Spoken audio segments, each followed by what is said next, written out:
हनुमान जी ने तोड़ दिया था गरुड़, सुदर्शन और सत्यभामा का अभिमान। आज इसी कथा को सुनाते हैं। भगवान श्री कृष्ण को विष्णु का अवतार माना जाता है। विष्णु ने ही राम के रूप में अवतार लिया और विष्णु ने ही श्री कृष्ण के रूप में। श्री कृष्ण जी की 8 पत्नियां थी। रुक्मिणी, जामवंती, सत्यभामा, कालिंदी, मित्रविंदा, सत्या, भद्रा और लक्ष्मणा। इसमें से सत्यभामा को अपनी सुंदरता और महारानी होने का घमंड हो चला था। दूसरी ओर सुदर्शन चक्र खुद को सबसे बड़ा शक्तिशाली समझता था और विष्णु वाहन गरुड़ को भी अपने सबसे तेज उड़ान भरने का घमंड था। एक दिन श्री कृष्ण अपनी द्वारिका में रानी सत्यभामा के साथ सिंहासन पर विराजमान थे और उनके निकट ही गरुड़ और सुदर्शन चक्र भी उनकी सेवा में विराजमान थे। बातों ही बातों में रानी सत्यभामा ने व्यंग्यपूर्ण लहजे में पूछा कि हे प्रभु, आपने त्रेता युग में राम के रूप में अवतार लिया था। सीता आपकी पत्नी थी, क्या वे मुझसे भी ज्यादा सुंदर थी? भगवान सत्यभामा की बातों का जवाब देते उससे पहले ही गरुड़ ने कहा कि भगवान, क्या दुनिया में मुझसे भी ज्यादा तेज गति से कोई उड़ सकता है?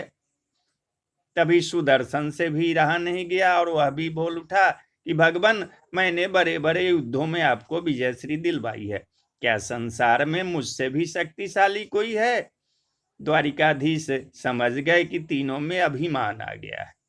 भगवान मंद मंद मुस्कुराने लगे और सोचने लगे कि इनका अहंकार कैसे नष्ट किया जाए। तभी भगवान श्री कृष्ण को एक उपाय सूझी। भगवान मंद मंद मुस्कुरा रहे थे। वे जान रहे थे कि उनके इन तीनों भक्तों का अहंकार हो गया है और उनका अहंकार नष्ट होने का समय आ गया है।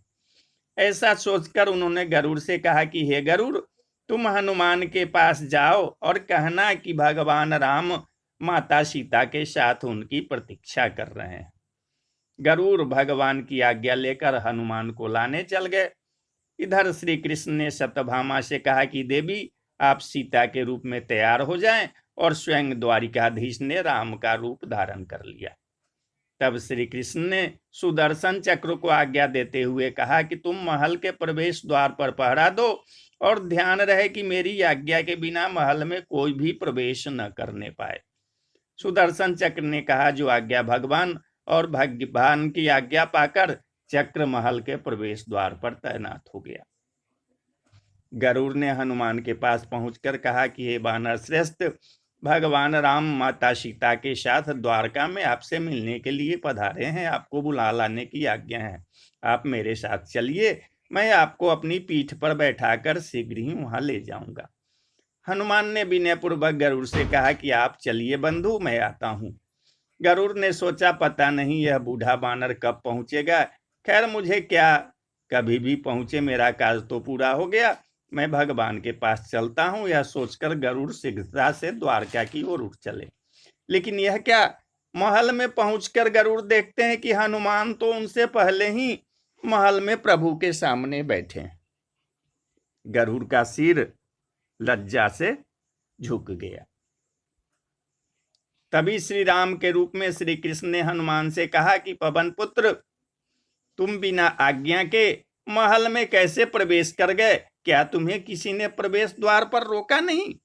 हनुमान ने हाथ जोड़ते हुए सिर झुकाकर अपने मुंह से सुदर्शन चक्र को निकालकर प्रभु के सामने रख दिया।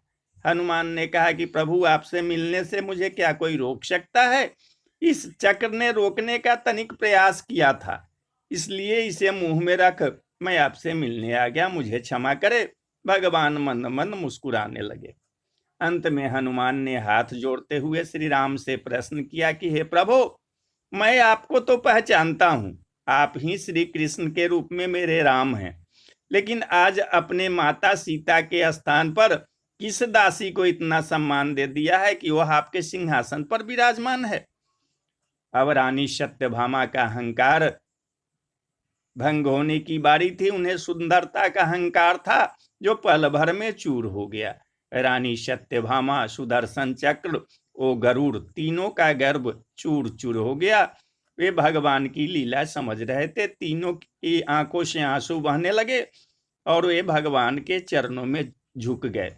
भगवान ने अपने भक्तों के अहंकार को अपने भक्त हनुमान द्वारा ही दूर किया। अद्भुत लीला है प्रभु की। तो बोलिए जय जय सिया राम, जय सिया राम।